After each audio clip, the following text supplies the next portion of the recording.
വിശുദ്ധ ഗ്രന്ഥത്തിലെ 72-ാം സങ്കീർത്തനം. രാജാവിനു വേണ്ടിയുള്ള പ്രാർത്ഥന. ദൈവമേ, രാജാവിന് അങ്ങയുടെ നീതിബോധവും രാജകുമാരന് അങ്ങയുടെ ധർമ്മനിഷ്ഠയും നൽകണമേ. അവൻ അങ്ങയുടെ ജനത്തെ ധർമ്മനിഷ്ഠയോടും അങ്ങയുടെ ദരിദ്രരെ നീതിയോടും കൂടെ ഭരിക്കട്ടെ. നീതിയാൽ പർവ്വതങ്ങളും കുന്നുകളും ജനങ്ങൾക്കു വേണ്ടി ഐശ്വര്യം വിളയിക്കട്ടെ. എളിയവർക്ക് അവൻ നീതി പാലിച്ചു കൊടുക്കട്ടെ. ദരിദ്രർക്ക് മോചനം നൽകട്ടെ. മർദ്ദകരെ തകർക്കുകയും ചെയ്യട്ടെ. സൂര്യചന്ദ്രന്മാരുള്ള കാലം വരെ തലമുറകളോളം അവൻ ജീവിക്കട്ടെ. അവൻ വെട്ടിനിർത്തിയ പുൽപ്പുറങ്ങളിൽ വീഴുന്ന മഴ പോലെയും ഭൂമിയെ നനയ്ക്കുന്ന വർഷം പോലെയുമായിരിക്കട്ടെ.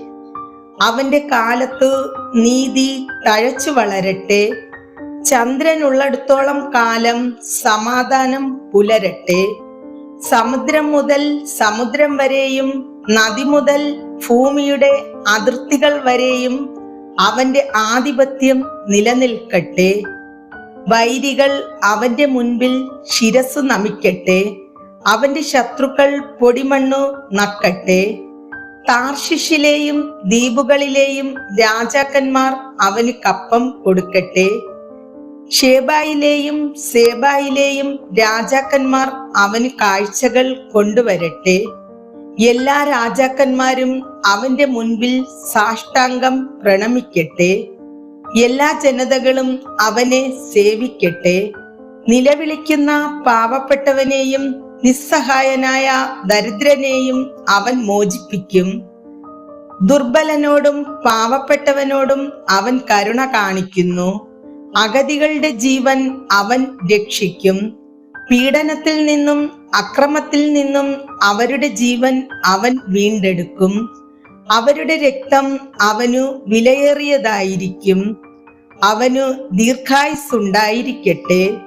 ഷേബായിലെ സ്വർണം അവന് കാഴ്ചയായി ലഭിക്കട്ടെ. അവനു വേണ്ടി ഇടവിടാതെ പ്രാർത്ഥന ഉയരട്ടെ. അവന്റെ മേൽ അനുഗ്രഹം ഉണ്ടാകട്ടെ. ഭൂമിയിൽ ധാന്യസമൃദ്ധി ഉണ്ടാകട്ടെ. മലകളിൽ കതിർക്കുല ഉലയട്ടെ. ലെബനോൻ പോലെ അത് ഫലസമൃദ്ധമാകട്ടെ. വയലിൽ പുല്ലുപോലെ നഗരങ്ങളിൽ ജനം വർദ്ധിക്കട്ടെ. അവന്റെ നാമം നിത്യം നിലനിൽക്കട്ടെ. സൂര്യനുള്ളിടത്തോളം കാലം അവന്റെ കീർത്തി നിലനിൽക്കട്ടെ. അവനെ പോലെ അനുഗ്രഹീതരാകട്ടെ എന്ന് ജനം പരസ്പരം ആശംസിക്കട്ടെ. ജനതകൾ അവനെ അനുഗ്രഹീതനെന്ന് വിളിക്കട്ടെ. ഇസ്രായേലിന്റെ ദൈവമായ കർത്താവ് വാഴ്ത്തപ്പെടട്ടെ. അവിടുന്ന് മാത്രമാണ് അത്ഭുതങ്ങൾ പ്രവർത്തിക്കുന്നത്. അവിടുത്തെ മഹത്വപൂർണമായ നാമം എന്നേക്കും വാഴ്ത്തപ്പെടട്ടെ. അവിടുത്തെ മഹത്വം ഭൂമിയിലെങ്ങും നിറയട്ടെ. ആമേൻ, ആമേൻ. ജസ്സയുടെ പുത്രനായ ദാവീദിന്റെ പ്രാർത്ഥനയുടെ സമാപ്തി.